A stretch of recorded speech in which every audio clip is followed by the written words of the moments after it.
You let me know when you're ready. Well, one cough. I knew that was coming up. I'm going to post that on social media for your video. Is it recording? Yes. Oh my goodness. I told you. that would be a good blooper. I'm pretty sure you've gotten a bunch of like bloopers. So No, just you can throw that in. Just this one. Oh my God. All right. Anything else coming out before we start? My podcast career is over. Welcome to Clock Into Your Calling, inspiring believers to live out their faith every day, not just on Sundays. This podcast is dedicated.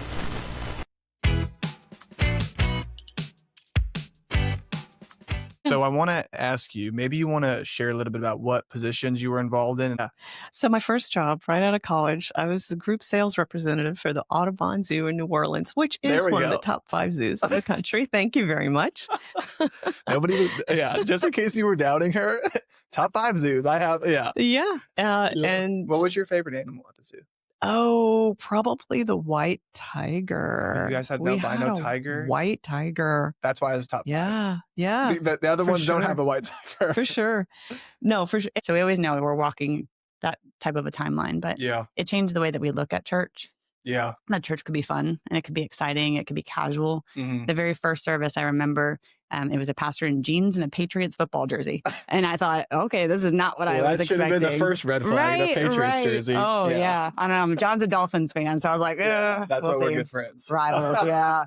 John, your husband. Yes, okay, yes. Just for context there. Yeah. And so and the message for the first time, it actually made sense to me. It was told in a story. And I remember coming home from church that day and John came home from work and he says, what'd you do today? I said, I went to church. He's like, you did what? And I was like, yeah. I said, I had donuts, hot coffee. They watched Aubrey. It was great. Yeah. And he was surprised, but really supportive and seeing how much I started really liking going by myself. But we were walking in and immediately I saw a guy across the room in a UCF shirt. And so something I love to do is anytime I'm in an environment, I like to just meet somebody new or just strike a conversation. Yeah. And so one of the easiest things you can do, by the way, to share your faith with people is just to meet them. Just get their name. Just make a connection because you never know the next time you're going to see them or the opportunity arises where the Holy Spirit will tell you, hey, tell them about me, or hey, say this to them and give encouragement and add courage to their life. And I just walked in, I saw the UCF shirt and cracked a couple of jokes about how UCF's trash and we almost lost to Jacksonville State. College football reference again. I love the sport.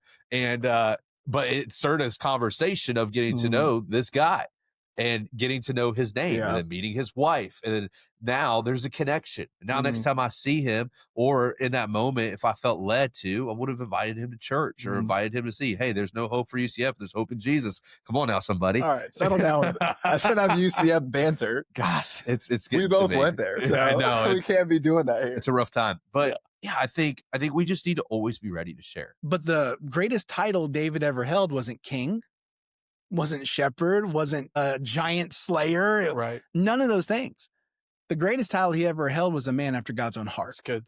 And so what if that would be what we aim for? And from that place, God gives us passions and gives us things to pursue. And by the way, pursuing jobs and all things, not a bad thing. So let me start also there. That it's not a bad thing to want to have a decent salary. You should. It's 2025. Expensive in these streets these days. You got to make some money, all right? Rent is like $3,000. And so, unless you're living in Kansas, I think. I don't know. So we all want to go to Kansas. We'll probably do better there. But Action Church, Kansas. Yeah, Kansas coming soon. Not me. Ian, how you feel about Kansas? So dumb. But all that is fine. It just can't be what defines you. Purpose is the thing that defines you. And what defines you is your relationship with Christ. If I was the enemy of you and I could get you to focus on the good things that don't have eternal value, then I win. And so basketball's not bad. None of it's bad. If you view it and place it in the proper context of your life, it can be really awesome. Yeah. If God saw it fit, I would have used basketball as a medium to preach the gospel to people. You know, you can just pray for them after you cross them up. That's right. In Jesus' name, have this 3 bucket. ball. Yeah. So, but that wasn't his plan for me. Yeah.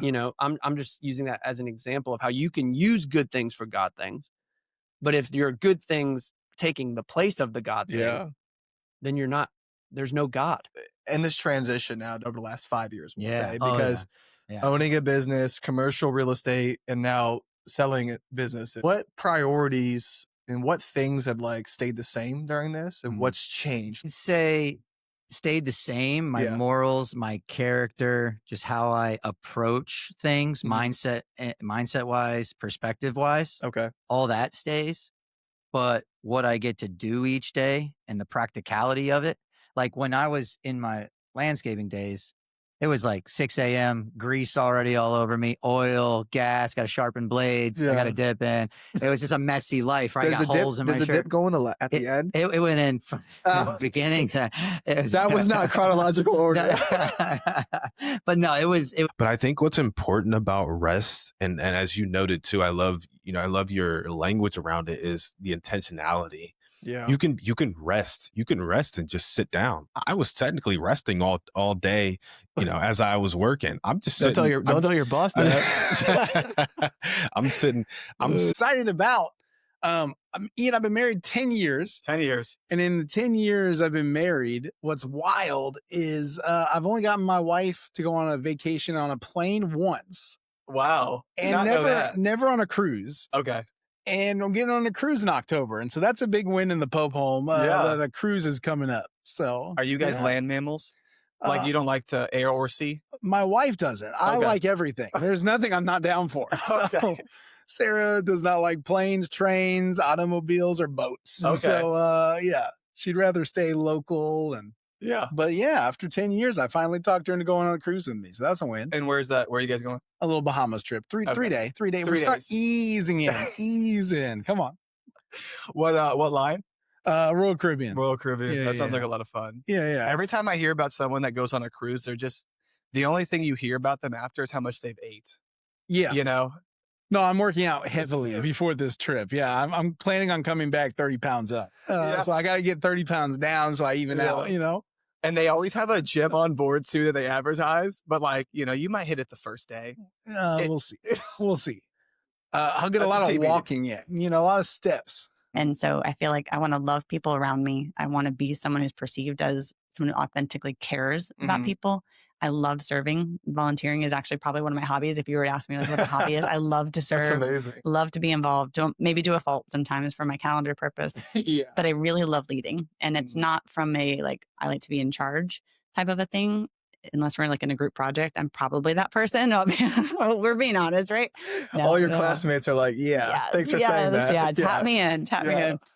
But I like to steward. That's for me personally. And it doesn't have to be for everybody. Because then I could easily go to you and be like, JR, why don't you work out in the morning? That's how that looks in the conversation.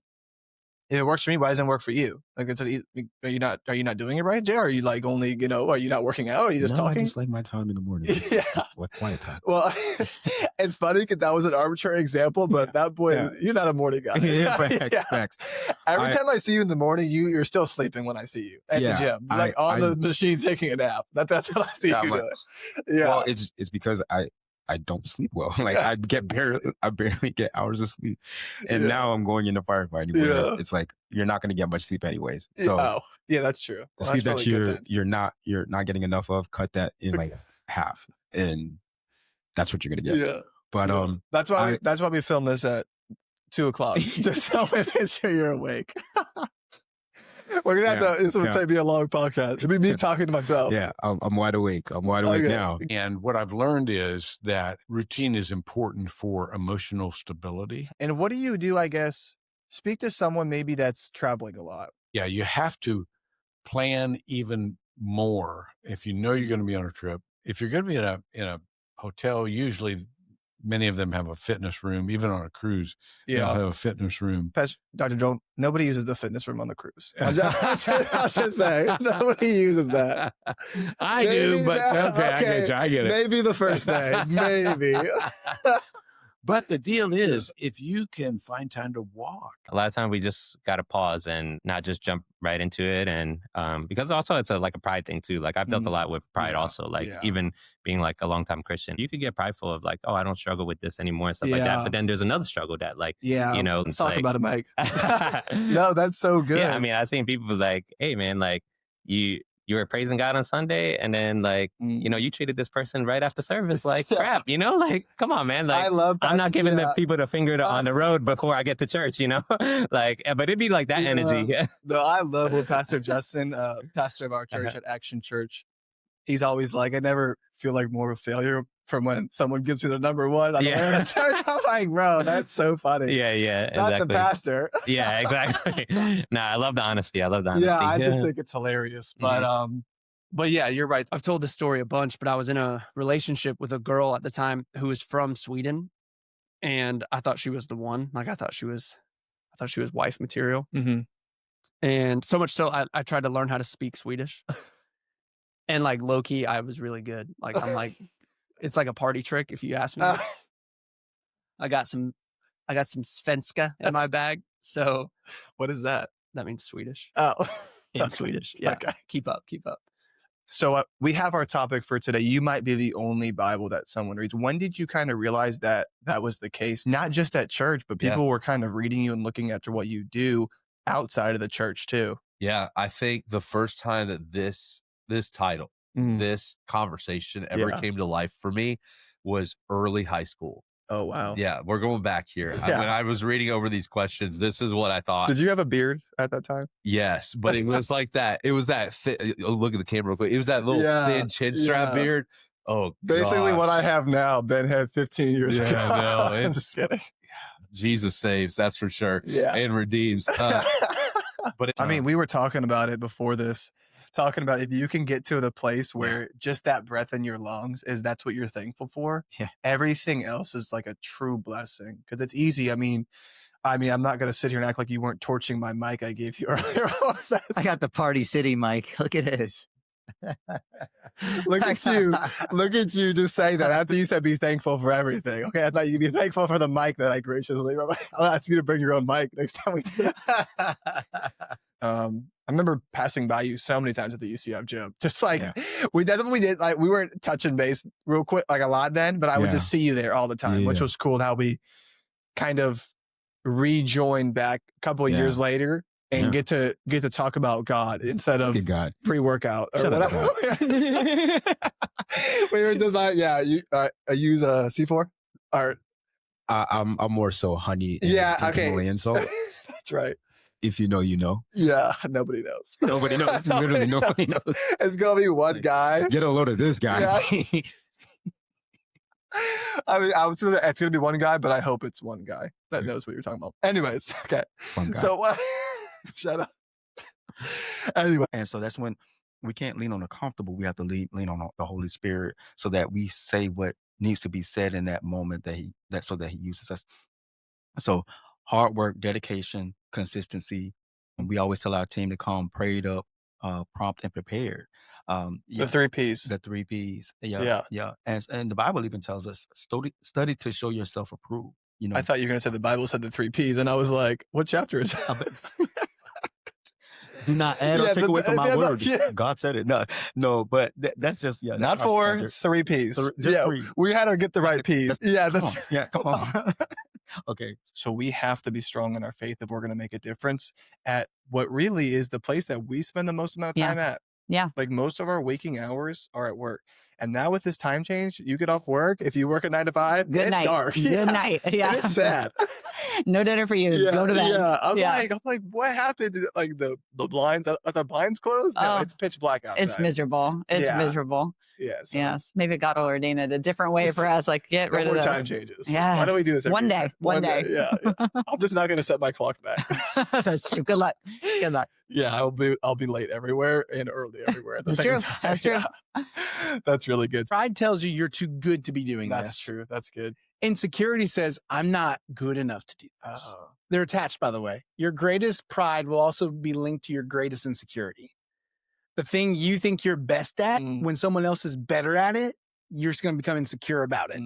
But what happens, especially with young people as they enter into the workforce, and they've been through college and they have this idea of what it's going to be in their head. They're like, oh, it's going to be the best. Man, there's so much more that you don't ever see that's way harder. Like ministry. I think a lot of people think all I do is read the Bible Monday through Thursday and then get up on a platform and do a host or preach or whatever my role is. You do something else? Yeah, a lot. I'm like, what? Like, they don't see our toilets getting backed up the other day and us digging literal poop out of a toilet. Like, they don't see that stuff, and they're like, that's ministry too. Ministry's great. And you're like, oh, is it? Because I don't think it was Wednesday. I really don't know. I'm so excited to walk alongside you and see how you guys grow through that. Thank you for having me. Am I the first female on your podcast? Yeah.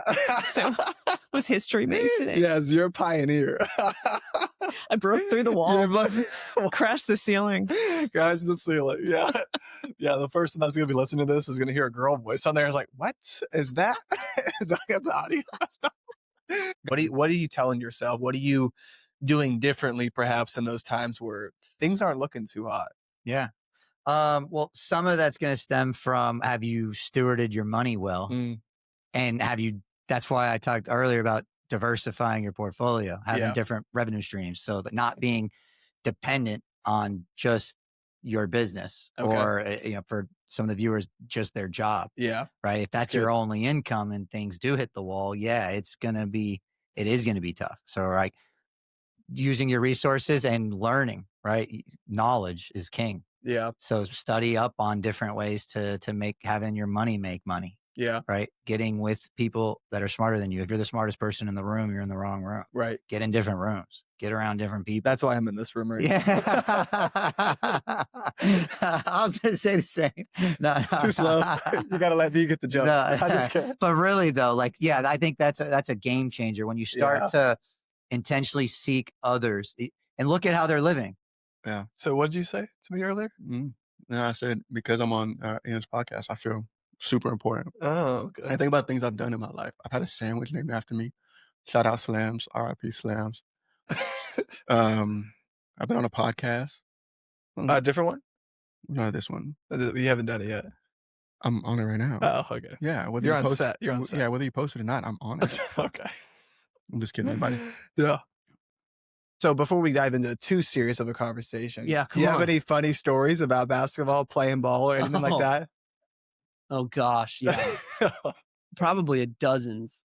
When you ask that question, the first thing that comes to mind is my first ever college basketball game. Wow. So, you always remember your first game. You always remember. Yeah. It. You're so hyped. Yeah. And we're a small D1, so like the first couple games of the year, you're going to play the big D1s. They're paying your school to come out. So my first game ever. Yeah, you're a practice for them. Yeah. Right. The first game ever was against Auburn, and I'll never forget. Oh, wow. They were sold out, Of course. You get, and you've never experienced this. So you're getting on a plane, you're flying there. It's so cool. And you get to the campus and you're like, there's Charles Barkley statues, and you're just like, this is so sick. Right. You have shoot around in SEC gym. 10 months ago, I was playing Lake Howell, how crazy That's a is local this? high school. Yeah. It's just crazy. And then the crowd was sold out. And so I'm the freshman. I have no expectation of what's my playing time going to be? I got nothing. Were you starting at the time? No. Okay. So I come off the bench my first game, and I'll never forget when I checked in. Luke down the bench. Luke. I'm like, me, Luke? There's only one of me. Take off my warm-up. Yeah. Try not to trip as you jog to the score table. And I sub in the game, and my first possession, my first college possession, I get the ball, I'm swinging it, the shot clock's going down. And I'm like, and so with 3 seconds on the clock, my teammate, for whatever reason, passes me the ball, and I'm 40 feet away from so I have to chuck it up. Yeah. So my first ever shot, my first ever college possession, I had to heave it from 40 feet, just rockets off the backboard. Shot clock violation, SEC sold out gym, air ball, air. And I just remember after the game, my coach came up to me and he goes, "Welcome to college basketball." I was like, all right. So that was fun. Yeah. Well, you should have told him this is not what I signed up for. Yeah. I was like, could someone else have shot it then? Help me, Yeah. I love what NBA, at the end of the games, when the star has the ball and then the shot clock's running out or at the end. Yeah. It just tosses to another guy. Here, take the turnover. You take the turnover. That was it. Yeah. let's throw this freshman And in the deep. they disguise it with a dap up too. Yeah. They go dap him up, handle the ball. Hey, great game. Great game out there. Thank you for watching. See you next time.